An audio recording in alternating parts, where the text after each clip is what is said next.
5번 질문인데 조금 편안한 질문으로 이제 이렇게 그래서 혹시 최근 활동하고 계신 그 중에서 이렇게 뭐 기록하시고 계신거나 또는 뭐 이렇게 알리고 싶으신 뭐 그런 일들이 있으시면 좀 소개해 주시면. 글쎄요, 뭐 저기 나는 요즘 아직 뭐 이야기해야 될지 모르겠는데 그동안 내가 자료를 많이 축적을 나름대로 해왔거든요. 그래서 뭐 지난번에 얘기했듯이 소도시에 대한 조사도 한 20년 했었던 거고 더 이상 나이가 먹으니까 못하겠어. 그다음에 대도시에 대한 조사도 일단 좀 해놓고 있고 그래서 그리고 이제 세계 도시 한 80개국을 다녔어. 그래갖고 그 도시 계획에 관한 거든지 그다음에 여러 가지 구조에 대한 자료들 슬라이드가 한 10만 장 가까이 돼요. 그래서 그걸 갖다 요즘 정리하고 있어요. 그래서 근데 굉장히 힘드네. 왜냐하면 그 20, 30년 지나니까 20년 전에 들어간 사진 찍은 건 이미 기억은 나요. 기억나면 다 기록을 해놨어. 설명을 다 붙여놨는데 왜냐하면 갔다 오면 바로 해요 내가. 근데 그 슬라이드가 옛날 슬라이드가 되어버리는 거야. 그래서 이제 그거가 이제 고민인데 그 자료들을 국내 것도 오고 국내도 요즘 정윤퇴임 오고 나서 많이 다녀요. 그래서 뭐 잘 알지만 순천 뭐 무슨 뭐 있잖아. 거기서부터 뭐 경북 영양인가 경북 영양에서 뭐 군산 다 다니면서 또 우리나라의 어떤 그 개발 사례 쭉 기록을 다 하고 있어요. 그래서 상당히 많이 해놨어. 그러니까 국내 외국 것만 하면 안 되겠다고 생각해서 그래서 안동도 제가 갔었어요. 안동도 쭉 가서 화해마을 다시 다 찍고 그다음에 어디지 뭐 하여튼 다 찍었어요. 근데 정리를 좀 해서 기록이라 그러니까 평한다 그러니까 해야 될 텐데 걱정은 잘못하면 관광 가이드 될까 잘못하면 관광 가이드 책이 될 것 같아. 그래서 그걸 어떻게 하느냐. 그러니까 우리나라 대도시에 대한 문제 자료가 좀 다 모아졌어. 그리고 도시의 개발 사례들 국내에 근데 국내 굉장히 많아요. 아마 여러분 아실지 모르겠습니다. 난 시간만 나면 집사람하고 같이 쭉 한 2박 3일, 3박 4일 다니는데 뭐 시골 구석까지도 지방자치 제도의 긍정적인 효과라고 생각해. 시장들이 의욕적으로 하는 거야, 뭔가. 그래서 이제 그게 달라진 게 있기 때문에 그 정리를 쭉 하고 있고 하고 있는데 왜 힘들어. 옛날에 대학원생들이 있어도 되는데 이제 복사도 내가 직접 해야 되기 때문에 또 어렵습니다. 나는 이 제대 하늘해부터인가 한 몇 년 동안 도시계획하고 정했다가 이제 배려회의를 하고 있습니다. 배려회의 심의를 갖다가 일주일에 한 2개 정도. 이게 우리나라 장애인, 노약자, 임산부 편의 전진을 위한 법인가 해가지고 지금 우리나라에서 법에 정해져 있도록 공공시설을 갖다 지으면 전부 다 배려회의 인정을 받아야 됩니다. 그래서 화장실, 공중 화장실이라든지 노인정이라든지 뭐 이런 모든 공공에서 돈이 들어가면은 50%가 들어가고 뭐 1대1로 하든지 뭐 하더라도 전부 다 인정을 받아야 됩니다. 그래서 그걸 갖다 주로 하고 있는데 그걸 하다 보니까는 이게 우리가 제가 전혀 생각지도 못하게 도시계획에서 잘못해가지고 이게 인정이 불가능한 경우를 많이 하고 있어요. 왜냐하면 예를 들어서 도서관 같은 걸 갖다가 하든지 휴양시설 갖다 하는데 도서관 같은 것들을 하면 휠체어가 도저히 접근할 수 없는 장소에다가 도서관을 갖다 지정을 해놨습니다. 그러면은 이거는 심의가 불가능한 거야. 그러니까 만약에 우리가 입지에서 그러니까 그거는 도시계획에서 하는 것이거든요. 근데 입지하고 그다음에 관리직이 도시직이 지구단위 계획 이런 걸 하면서 그걸 좀 더 세밀하게 해주고 좀 하게 해줬으면 이게 될 건데 그러니까 그 사람들이 도시계획 하는 사람들이 잘못해가지고 이건 잘못됐다. 근데 도시계획 하는 사람들이 잘못했다 하는 소리를 갖다 하는 건 두 가지 있어요.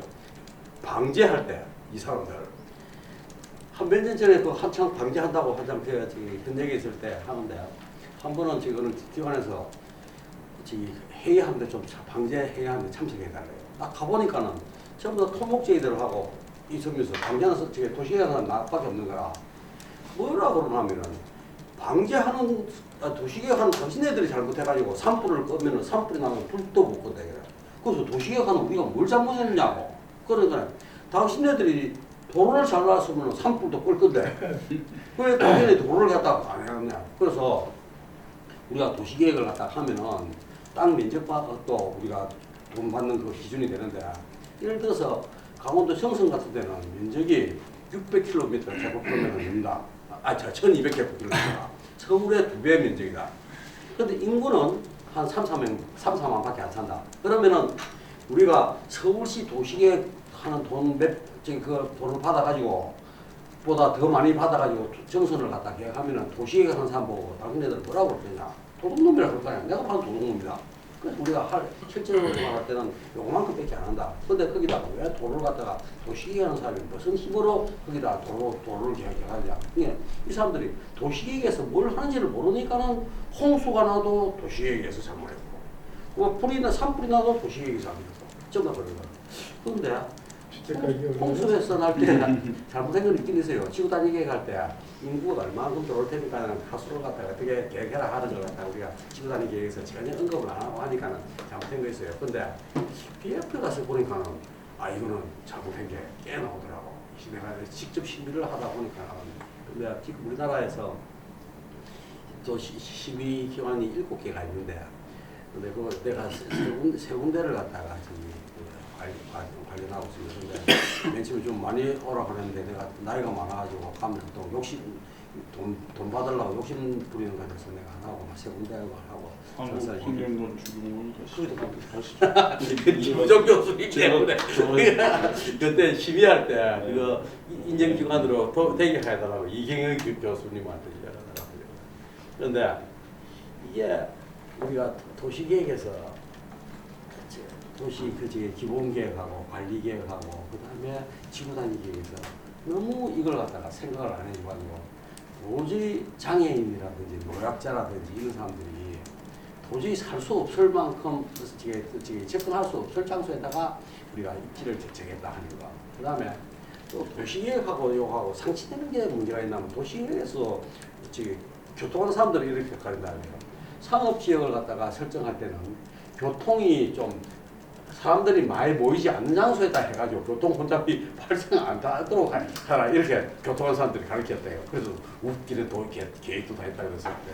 그런데 방제에서는 우리가 땅을 갖다 개발하면 거기다가 잔디 블록 같은 걸 갖다가 주차장 같은 데를 해가지고 물이 잘 빠지도록 해라 이렇게 가르칩니다. 그런데 여기에 BF에 가서 베리아프리에 가서는 이걸 갖다 잔디 블록을 사용하면 이거는 큰일 나는 거라. 요거 휠체어가 못 다니까는 유모차가 못 가니까는 그러니까는 이거는 정말 안 되거든요. 그래서 이게 상치되는 문제가 있습니다. 그래서 이런 상치되는 문제도 있고 하는 걸 갖다가 최근에 도시계획 현역을 끝나고 BF 심의를 하면서 이거는 우리가 해야 될 일이 많구나. 도시계획에서 우리가 해야 될 일이 많구나 하는 걸 느끼면서 요즘은 그래서 올해 제가 한 게 우리 도시계획 학회에도 BF 위원회를 하나 만들고 그죠? 위원장을 갖다가 있지 않나? 올해 만들었어요. 베리프리 위원 있잖아요. 만들었어요. 올해 만들었어요. 올해 만들고 그 위원장을 갖다가 장애인 개발원에 부장을 데려가지고 이사시키면서 하나 만들었는데 그거는 올해 했습니다만 거기에 대해서 저는 좀 네, 이렇게 할까요? 총장 지금 진짜 뭐 미리 갈 거라고 예상도 못했는데 하여튼 12월 말에 그 충남에 있는 청운대학교라는 데로 갔습니다. 가보니까 야 이게 뭐 굉장히 복잡한 데예요. 그래서 처음에는 뭐 이제 그 구성원들 간에 갈등이 엄청나게 많더라고. 그 갈등 치유한다고 지금까지 뭐 정신이 없이 지내고 있습니다. 최근에 이제 우리 학회하고 관련된 일이니까 최근에 이제 좀 알려졌어. 내가 도시계획을 전공했다는 거 이제 다른 사람은 도시계획이 뭔지도 모르고 그 관련 학과가 없으니까 홍성에서는. 그러니까 알려지니까 이제 뭐 나를 엄청나게 또 찾아오고 뭐 도지사도 나를 부르고 뭐 그러더라고요. 근데 거기 몇 개 그 쟁점이 있어요. 지금 충남에 소재한 홍성에 있는데 충남이 지금 인구가 계속 줄고 근데 홍성에 아마 저 김원 고문님께서 좀 자문해 주셔야 될지 모르겠는데 여기 내포 신도시라고 해갖고 충남 도청이 홍성으로 왔습니다.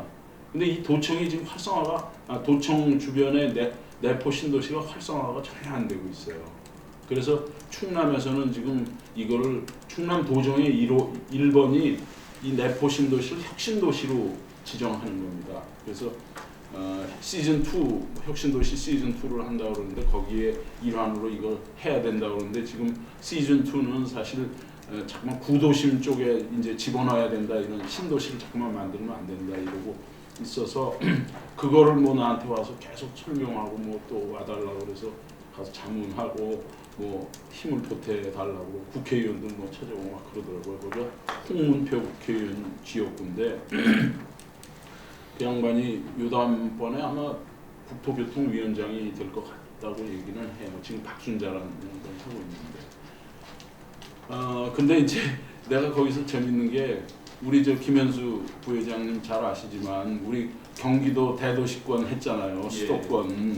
그거 할 때는 이제 우리가 수도권 얘기를 나는 주로 수도권에 있었으니까 수도권 얘기를 하면서 이제 비수도권의 상생 방안 이 얘기를 많이 했는데 지금은 이제 거꾸로 지방의 입장을 얘기해야 되는 입장이 됐어. 근데 그렇다고 내가 예전에 하던 말을 싹 바꿀 수는 없잖아요. 사람이 그러면 그건 말이 안 되니까. 근데 다행히도 우리 김현수 교수하고 같이 할 때 항상 저도 그 말을 했거든요. 그러니까 수도권과 비수도권의 갈등이 아니라 수도권과 비수도권의 상생이다.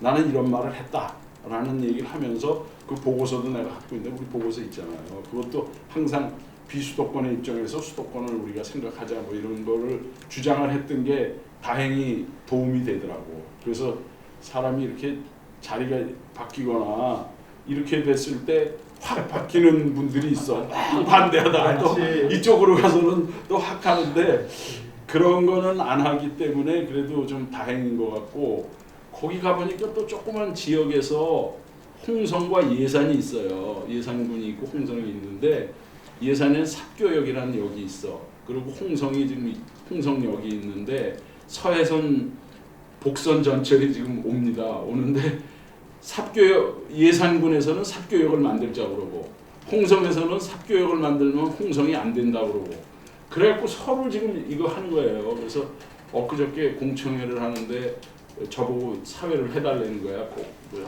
총장님 와서 해주셨으면 좋겠다 해서 갔어요. 그래서 내가 계속 한 얘기가 수도권과 비수도권의 상생, 그다음에 충남과 대전과 세종이 다 상생해야 되고, 그다음에는 예산과 홍성도 보령과 함께 다 상생해야 되고, 그거 서로 남 죽여갖고 자기 잘 되는 게 뭐 좋은 거냐, 그 얘기를 막 하고 다녀서 나 나름대로 지금 또 거기서는 뭐 기름종이가 됐겠네. 기름종이가 유지. 유지가 아니고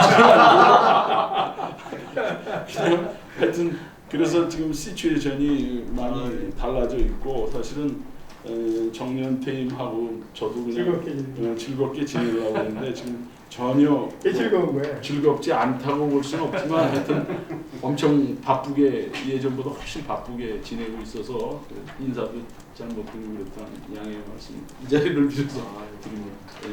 그러니까 하여튼 우리 대학교 교육제도 좀 바꿔야 돼. 왜냐하면 우리 너무 저 인문사회 쪽이 없어요. 도시계획관에. 그게 난 학교 가서부터 주장을 했는데 안 돼. 왜냐하면 이 교수들이 되게 건축 토목한 분들이 많기 때문에 인문사회 쪽 그 학교 전체 시스템도 그렇고 그러니까 이 인문사회 과목을 많이 해야 돼. 이게 굉장히 대중화된 학문이거든. 근데 대중을 모르면 이게 이해가 안 돼요. 그래서 그거 하나 하고 그다음에 두 번째로 용역회사라 그러니까 그걸 길러야 돼. 지금 용역회사가 내가 보기에는 한참 멀었어요. 변화가 없어. 20년 똑같아. 그래서 여객회사가 잘 돼야지 도시계획 분야가 성장을 할 수가 있어요. 그러니까 아까 지금 뭐 잘못되면 다 도시계획 탓하는 거야. 여객회사가 잘못한 거야. 몰라서. 그러니까 그런 것을 여객회사를 도시계획과 교수들이 서포트를 많이 해주고 또 길러주고 그다음에 헐리향이는 아니지만은 도시계획 전공한 사람들이 여객회사 오너가 되도록 만들어줘야 돼요. 권한이 없어. 그러니까 그걸 우리들이 뭐 나도 이제 75세가 넘었으니까 이제 뭐 앞나서 할 건 별로 없지만은 정말 지금 활동하시는 분들이 해줘야 돼. 그래서 그 사람들이 리더가 되면서 경험 그게 굉장히 중요하다고 생각해요. 저도 그 인문사회 한 과목 좀 늘려야 된다는 저도 선생입니다. 그 다음에 그 건물 짓고 하는 데서는 건물 저기 집 짓고 뭐 다른 건물 지을 때 기본적으로 필요한 토목하고 건축에 대한 수업을 좀 더 강화시켜야 된다고 생각해요. 그래 해야지 지금 우리가 지구단위 계획이라든지 도시 설계라든지 이걸 갖다가 건축하는 사람들한테 토목하는 사람한테 안 떨어지고 같이 보조를 맞추면서 도시 계획을 하지. 만약에 우리가 지금 다른 학교는 모르겠습니다. 홍익대학교 도시 만약에 하는 것처럼 좀 더 채밀하지 않고 지금 하는 형태대로 수업을 진행한다면 도시 지구단위 계획이나 도시 설계에서 우리가 너무 대충만 하는 계획이 되지 않나. 그래서 우리가 내실 있는 계획을 하려면은 좀 더 수업 과목이 좀 더 변화가 와야 된다고 생각합니다. 저희 학교에 그 도시계획 역사연구위원회가 있습니다. 한양대 저 김웅순 교수가 하다가 지금 후임자를 못 구했어요. 아 참 강명구 교수 하는구나. 이게 저희 그 당국대에도 도시계획 4과목이 있는데 이거 이제 담당하는 분이 안식년 가면서 강사를 굉장히 구하기 어려웠습니다. 이게 지금 전국의 도시공학과 도시계획학과에 도시계획 4를 가르치는 학교가 총장님 강의하시겠다.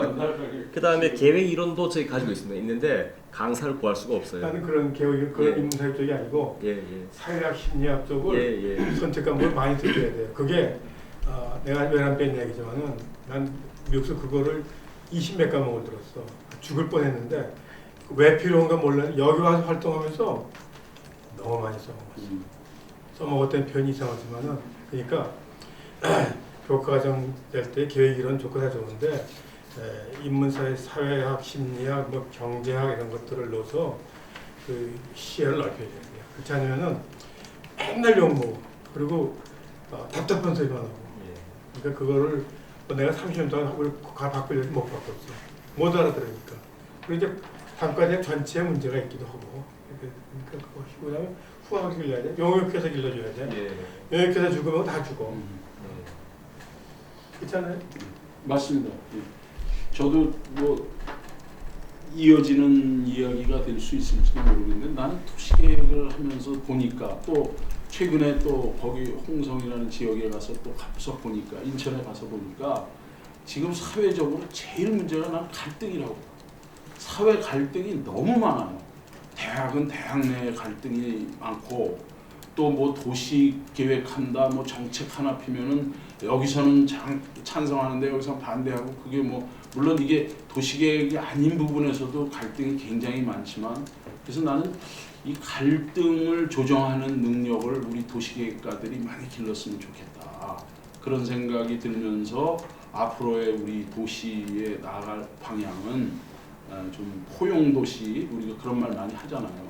포용도시의 방향으로 가면서 우리 그 도시계획을 하시는 분들이 좀 더 그 관용의 마음을 많이 가질 수 있는 너무 성인분자 같은 얘기라서 미안한데 하여튼 그런 게 지금 사회에서는 굉장히 덕목인 것 같고 갈등으로 인한 비용이라든지 사회에 우리가 눈에 보이지 않는 난마니타리하게 그 소모되는 비용이 뭐 국가 예산에 엄청난 비중을 차지하기 때문에 이 부분이 우리 사회에서 치유되지 않고는 안 된다고 보는데 그 중심에 도시계획도 있다. 나는 그렇게 보고 있습니다. 그래서 후학이라고 하면은 뭐하고 여기 선배님들 계신데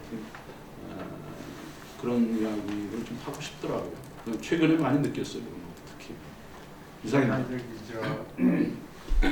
이 세 분 전임 회장님들 그 얘기를 듣고 내가 간단히 내가 멘트를 할게요. 말씀 많이 안 학회에 내가 좀 건의하고 싶은 게 이 지금 이 세 분들은 그동안에 다 우리나라의 도시계획에 다 관여하신 직접적인 그 경험을 통해서 이제 우리가 이제 얘기를 많이 했는데 그 여기에서 그 대표적인 그 하나의 그 재미나는 얘기는 추리면은 계획이 수립되는 과정, 계획이 집행되는 과정에 많은 이 에이전트들이 관여하면서 대화하고 갈등하고 싸우고 이런 프로세스가 이게 여러 개 있다고.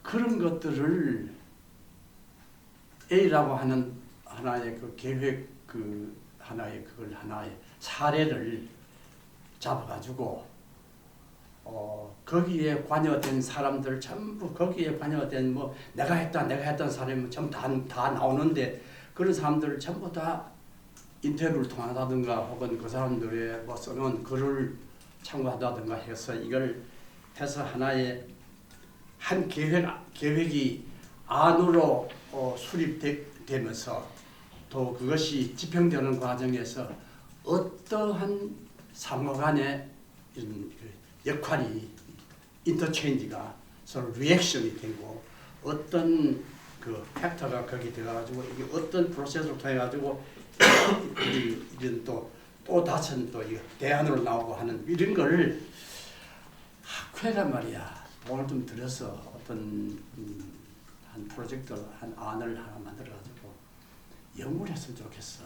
그러면은 이게 아마 대학원 과정이나 학부 과정은 좀 어렵지만 대학원 과정에서는 이걸 하나 이런 식으로 이제 자꾸 이제 이걸 교재를 쓰면서 너는 이 프로젝트를 하면 이렇게 하면 연구해봐라. 너는 이 프로젝트 연구해봐라. 이러면 난 좋은 결과가 나올 것 같아. 나는 그걸 이제 나는 늘 그걸 강조를 하는 사람인데 그 계획 이론에서 내가 그 가르치면서 내가 늘 강조하는 사람인데 그 60년대에 내가 그때 미국에서 공부할 때 60년대까지만 하더라도 계획이 건축하는 사람들이 주로 했어. 그러다가 이제 허리 폭동이 일어나고 인권 문제가 일어나고 이제 슬럼한 문제가 일어나니까 이 건축 이게 문제가 아니다. 이게 사람이 문제다. 이래가지고 연구를 한 게 엘란 애슐러라는 사람이 하버드 대학에서 나온 내가 그 얘기 내가 여러 번 했는데 CD 플래닝 프로세스 끝나고 political analysis 얘기 나왔다고요. 지금 뭐 이우정 총장이 얘기했지만은 가보니까 갈등 문제 이건 이렇게 해야 돼 저렇게 해야 돼 그 많은 그걸 사례를 조사를 해가지고 시의원들 그 부동산 업자들 가령 예를 들어서 공청회 하게 되면 이해 당사자들 또 그 다음에 기본 계획을 할 때 이해 당사자들 공무원들 그 다음에 중기 계획을 할 때는 또 이 에이전트 이 팩터 외에 또 다른 에이전트 또 나온다고 그러게. 그 다음에 집행 계획 세울 때는 또 에이전트 나오는 거예요. 나중에 나갈 때는 공무원들 예산 관계가 또 예산 투자도 나온다고. 그리고 이제 토지 매입하면 또 그것도 매입가 나오고 이런 여러 가지 그 프로세스를 한 그 케이스 스타디를 한번 해봤으면 좋겠다는 거야. 난 그걸 내가 한번 여기 지금 말씀하시는 걸 해보면 결국 그게 최고의 그게 쟁점 사항이야. 결국은 도지사가 뭐 이렇게 해서 안 된다 뭐 했다 또 공무원 또 뭐 이렇게 해서 또 업사이드 다운 돼버리고 그리고 뭐 하면 또 뭐 위원들 또 뭐 얘기해서 또 뭐 이게 또 뭐 취소되고 말이지. 그 이런 것들이 전부 다 그 팩터로 에이전트로 거기에 전부 다 인풋도 된단 말이야. 인풋 되면은 계획이라는 게 이런 계획이 가다가 이렇게 주작으로 가다 나중에 가지고 뭐 없는 걸 하자 또 이런 수도 있고 말이야. 그러니까 이걸 그 이론하고 실제라고 하는 걸 이론과 실제라는 걸 하나 그 케이스 스타디를 하면 학교에서 하면 해보면 멋진 게 나온다고. 멋진 게 나와. 예. 그럼 여기 있는 분들을 전부 다 인터뷰도 할 수도 있고 우리 얘기한 것들을 이게 나중에 이게 인쇄물로 나오면 그것도 할 수도 있고 해가지고 다 나올 수 있는 거예요. 난 그걸 공부하고 싶어. 예.